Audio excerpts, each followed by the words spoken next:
kami ngayon sa Phase 1 Bagong Silang para mamili ng aming mga ingredients. Kasama po natin si Rachel, si Liza, si Evelyn, si Andrea at si Sarah.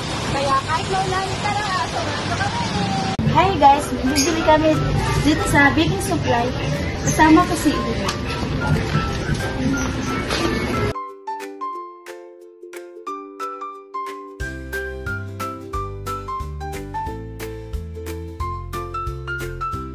Guys, tapos na tayo mamili. Ito na yung resibo natin pinamili.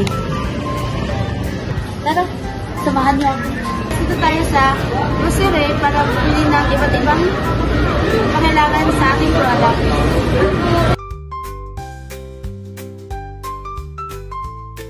Nandito kami, bibili kami ngayon ng harina, tsaka bibili rin po kami ng mantika, tsaka yung iba pa po nating ingredients katulad ng yeast.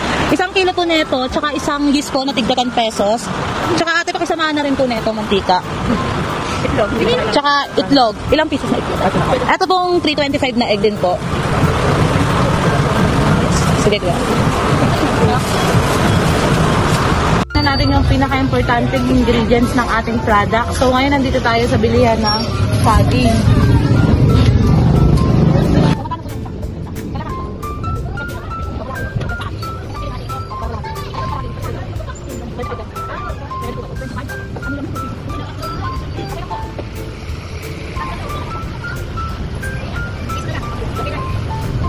Ayun guys, kompleto na yung pinamili namin ni Sarah. So yung ibang ingredients natin, meron pang natira nung nagluto tayo nung last time. Kaya hindi na po namin binili yun. Ito na po. So hi guys! So ngayon, prepare na natin yung mga kailangan natin para sa product natin. So start na tayo ngayon. Ang una natin gagawin is balatan po natin yung saging.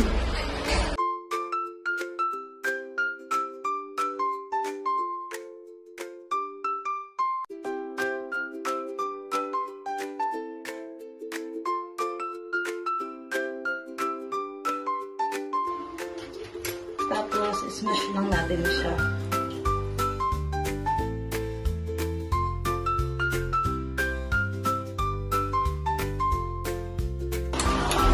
So, ayun. I think pwede na to kasi durog naman na siya. So, ngayon mag-start na tayo sa ating pagluluto. Open natin yung kalan. Ito medium. Heat lang. Gagalagay tayo ng 1/2 cup of water.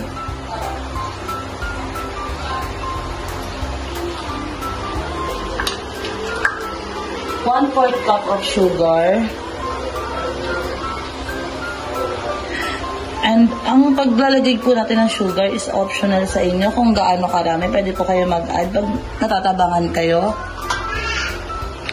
1/8 cup of butter.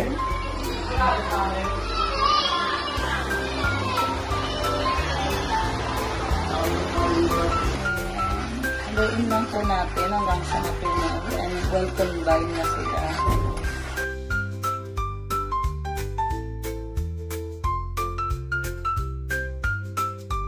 Ngayon, pag sa tingin yung well combine na at tunaw naman na lahat yung sugar, pati yung butter, patayin na natin yung apoy. Tapos, tsaka natin ilagay yung 1/2 cup of flour. Then, haluin lang natin to hanggang sa mag-combine sila ng lahat.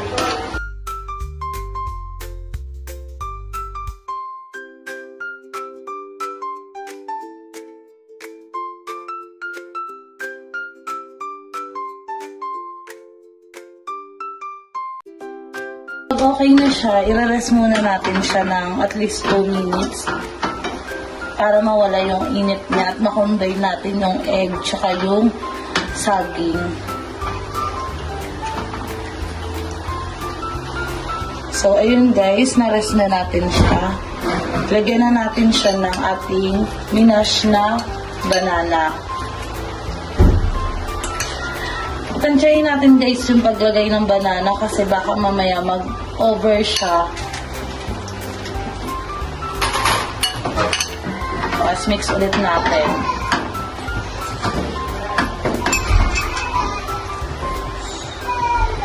Kapag ganyan na yung mixture niya, pwede na tayong maglagay ng egg. 1 medium egg lang po yung ilalagay natin.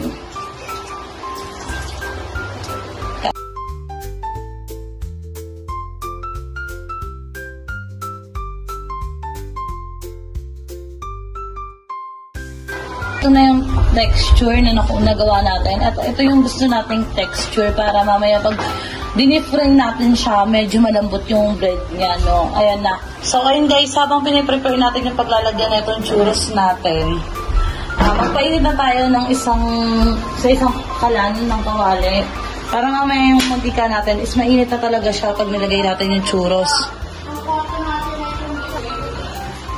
So, ayan, gupitin lang natin to para magkasya yung piping tip natin.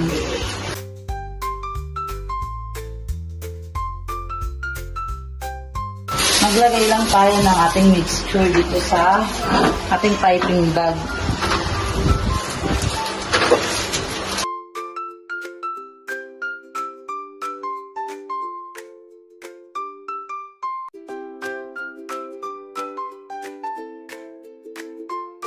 Na natin pupunuin, ganyan lang siya kadami. So, ayan. Pag okay na yan, set aside muna natin. Tapos, ayan. Painitin na natin yung oil. So, ayun guys, mukhang mainit na yung mantika natin. Pwede na tayong magluto ng ating churros. So, ayan. Magpapait lang tayo ng ganyan. Lupitin natin.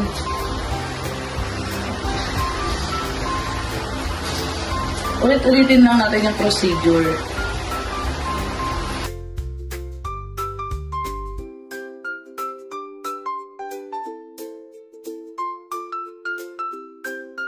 Ayan, nag-golden brown na siya. Antayin lang natin hanggang sa mag-golden brown. Yan, iba-ibang shape yung ginawa natin. Antayin lang natin siya guys hanggang mag-golden brown na. Ayan, golden brown na yung iba. Pwede na natin silang ahunin. Yan. Tapos lagay lang natin dito para magtik-tik yung mantika na.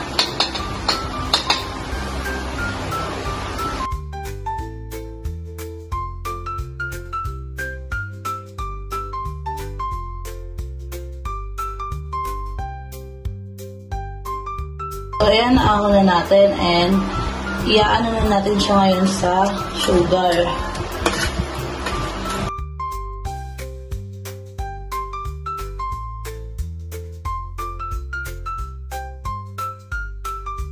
Ayun guys, gagawa naman tayo ng chocolate dip natin. Magpakulo lang tayo ng mainit sa isang kawali.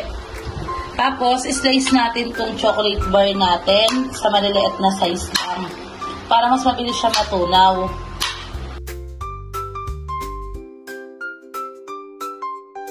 Ayan, slice na natin siya. I-transfer na natin dito sa ating paglalagyan.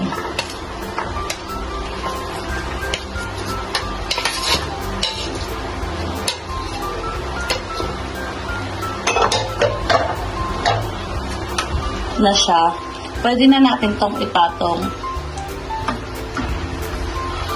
Tapos antayin lang natin hanggang sa mag-melt na yung chocolate.